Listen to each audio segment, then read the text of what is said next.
Assalamualaikum warahmatullahi wabarakatuh. Perkenalkan, nama saya Rian Ardiansyah dari kelas Ilmu Komunikasi 22A. Nah, di sini saya akan membuat video pembelajaran tentang manajemen komunikasi, yaitu sistem pengendalian manajemen komunikasi. Baiklah, langsung saja. Yang pertama yaitu ada pokok bahasan. Nah, pokok bahasan ini adalah hal-hal yang akan menjadi bahasan utama dalam materi ini, yaitu yang pertama ada konsep dasar sistem pengendalian manajemen, yang kedua esensi pengetahuan manajemen dan komunikasi, yang ketiga sistem pengendalian manajemen dan komunikasi, yang keempat operasionalisasi teori pengendalian dan hubungannya dengan manajemen. Ya, langsung saja ke pembahasan yang pertama, yaitu adalah konsep dasar. Nah, konsep dasar ini adalah pengendalian proses penetapan standar dengan menerima umpan balik berupa kinerja yang sesungguhnya dan mengambil tindakan yang diperlukan jika kinerja tersebut berbeda secara signifikan dengan hal ini hal-hal yang telah direncanakan sebelumnya. Kemudian di sini ada elemen sistem pengendalian. Poin pertama yaitu ada sensor atau detektor, yaitu alat untuk mengidentifikasi hal-hal yang sedang terjadi dalam suatu proses. Poin kedua yaitu asesor, adalah alat untuk menentukan ketepatan dengan membandingkan kenyataan dan standar yang telah ditetapkan. Poin ketiga yaitu efektor, adalah alat yang digunakan untuk mengubah sesuatu yang diperoleh dalam asesor. Yang poin keempat yaitu jaringan komunikasi, yaitu alat yang mengirim informasi antara detektor dan asesor dan antara asesor dan efektor. Di slide berikutnya yaitu ada tipe pengendalian manajemen. Yang pertama yaitu pengendalian preventif atau pengendalian manajemen yang berkaitan dengan perumusan strategi dan perencanaan strategi yang dijabarkan dalam bentuk program.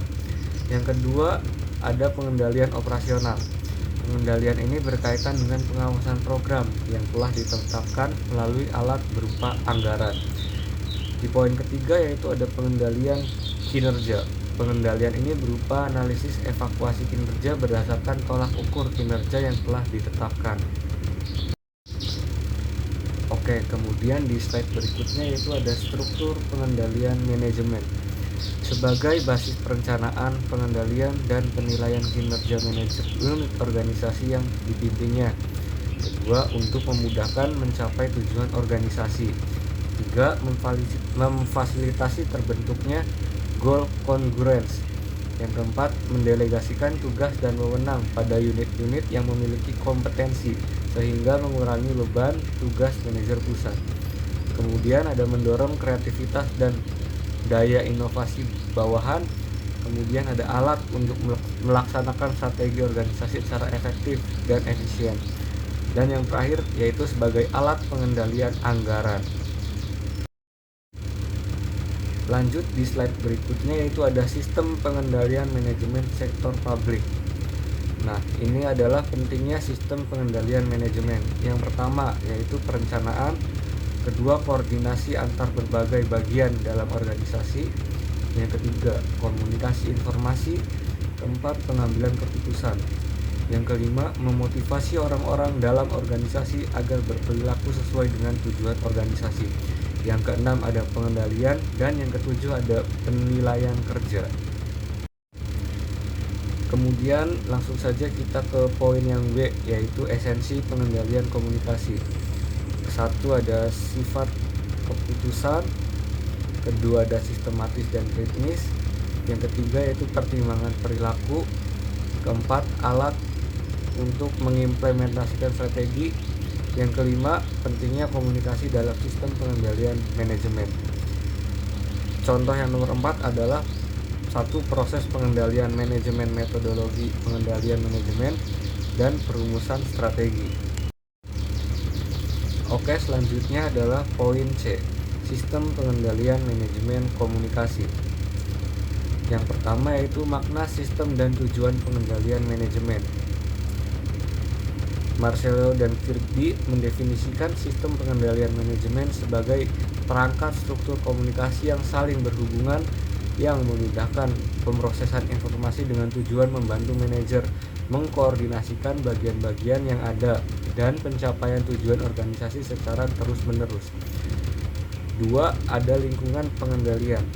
Pengendalian manajemen merupakan proses yang dipengaruhi oleh faktor lingkungan. Di antaranya adalah perilaku organisasi dan pusat pertanggungjawaban. Kemudian berikutnya itu pusat pertanggungjawaban.